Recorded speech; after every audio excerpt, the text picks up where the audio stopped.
It's Nick Giuliano here with Eric Bellinger. Yes. Welcome to Providence, Rhode Island, New England. Thank you. Eric Bellinger, Grammy Award winner, one of the busiest people in music, and we're going to talk about why. First off, Type of Way, Chris Brown. Yeah. So tell us about it. Tell us what it means to you. Man, to me it means everything. You know, it's a song that not only am I a fan of, which is good because when you have a single, you have to perform it 95 million times. Sure. I'm a big fan of the song, but we got my brother, somebody who I'm a big fan of as well, Chris Brown, featured on the song. O.G. Parker produced the beat. It's so good. It's featuring O.G. Parker. Crazy It's production. not just produced by him, ladies and gentlemen. And I'm just happy to be traveling, hitting the road, hitting every state, just dropping the record off personally, individually, and happy to be here. So definitely stream the song. Also check out the music video. We're almost at 14 million views. Yes. And this, you have to tell me about this shoot. It looked like the craziest, strangest house party of all time. So how'd the concept come about, and what was it like to shoot? Man, so initially I was just like, yo, let's just do a crazy house party where, you know, like Project X movie, you know. That's like, what I thought when I saw it. It was like, let's do that mixed with now. I love neon colors. I love futuristic. You know, what my initial goal was for the video was to be virtual reality. So in my head, I was always prepping for virtual reality because we also released the album in virtual reality. So, you know, with the glasses and the goggles, it kind of gave us room to do whatever we wanted because it's all in an alternate world. So we had horse women, you had panda monkeys, you know. You know, if you haven't seen it, I mean, you have to check it out. Blow up dolls doing things that they should not be doing. And yeah, man, check out the video, listen to the song, listen to the album, The Rebirth 2.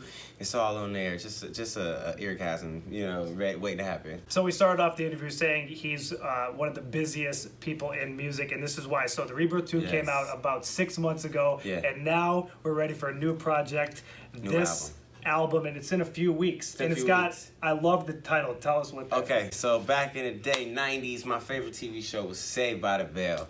And you know I'm Eric Bellinger, so I had to do Saved by the Bellinger. I couldn't let the moment not happen, you know? So with this project, you could think beautiful colors, the 90s colors, the theme, the aesthetic with all the wacky lines, the squiggly vibes.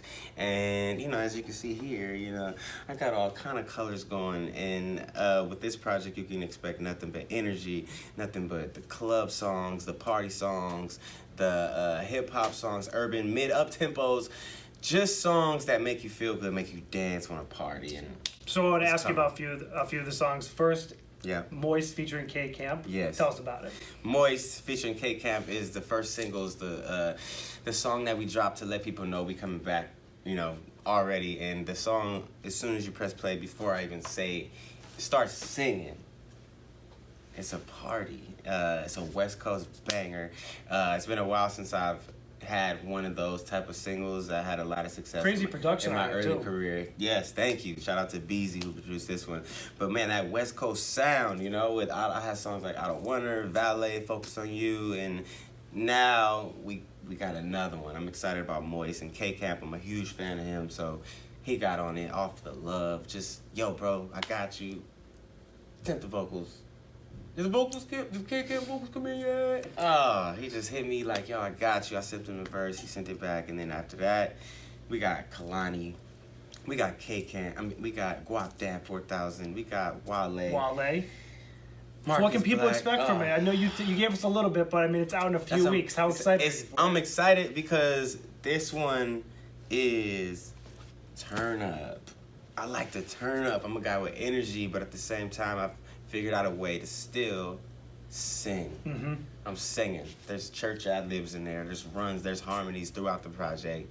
And they're all up-tempo. So I specifically knew it was okay to go with all these up-tempos and turn-up joints because I'm having another album drop. And it'll be slow songs.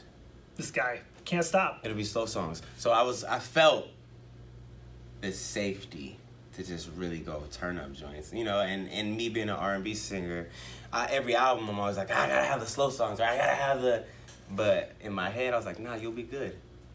Turn up, baby. So we're gonna turn up with the album, but I want to talk to you about one of those R&B songs that you wrote with Wale. Speaking of him and Jeremiah, we're playing it right now on Chill. Man. What does that song mean to you, and how did that collaboration? I know you guys have worked a lot together, but how did that song come about? So that song, actually, his A&R, Norve, was like, yo, I got this track. Wale is not messing with it. I need you to do something to it. I was like, all right, let me hear it. I heard it and I was like, what? This is crazy. What are you talking about? Wale walks in. He's like, yo, so what we working on today? What we working on today? You know, just because we work on so many songs all the time. And then I was like, yo, what about the, the Raphael Sadiq beat? You know, he said, let's do something. He's like, man, nah, I don't want to do that one, nah.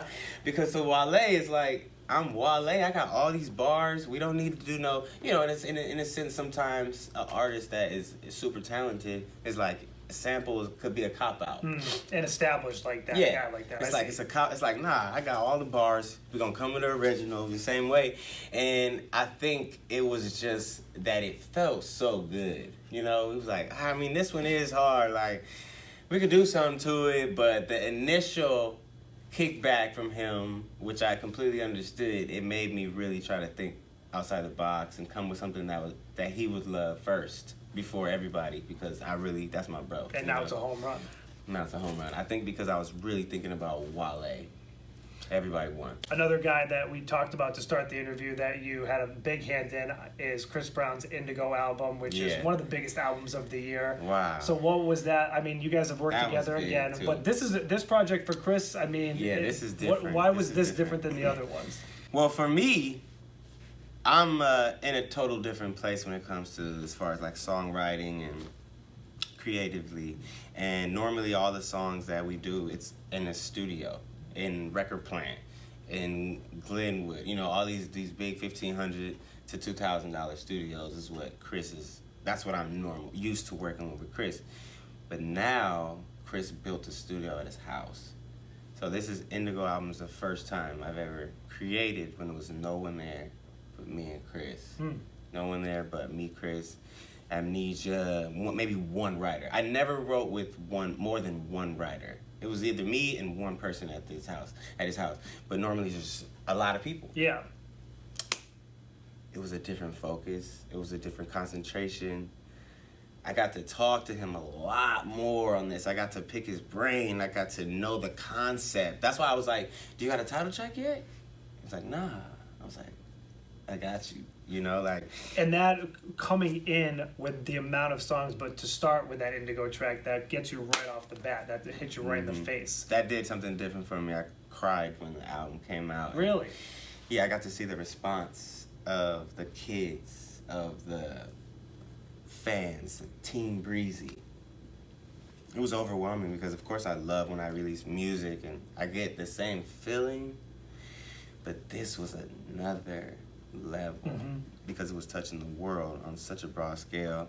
And the song that I'm so proud of, Indigo lyrically and me is really a lifestyle that I live. Everything that the song is saying, it's like every single word in that song means so much to me. So for it to be the #1 song on his album, the album over 1 billion streams, charts all over the place. You can't get through the album without hearing that song. I want to stop before we move on. You said a number that I think people just hear and they don't understand the magnitude of over 1 billion streams. Right, when you guys heard that, I mean, what do you do with that information? It's got to be wild. I don't even know what it means. 1 billion. I think the only thing that it translates to is like money. That's it. That's it. Because it's like, I look at it and it's like, oh, wait, 1 billion. All right, 1 billion. We're still sitting here and I'm still breathing the same air, but I guess later the royalty check just, that's it. All that hard work paid off, literally. Literally. All right, so we've got the new project coming out. What about you performing tour? What can people expect? Definitely. Cool. Touring at the end of this year, for sure. And we're actually going to announce next month. We're going to announce the dates. We're going to announce the, everything. Cities, venues, ticket prices, people on the tour, everything. Cool, so stay tuned for that. And then wrapping up, you're someone who's worked with so many different artists throughout your career. Yeah. Who's that one person that maybe you even haven't said in another interview that you haven't worked with that you want to write with and perform with? I think Lauryn Hill, for sure. I have to, make a conscious effort to... That's who I, really model myself after in a sense because Lauren can sing, she can rap, and she can make music that can make you feel. So, you know, Drake is another person that can do that, sing, rap, and make you feel. So from them two, those are like probably my favorite artists.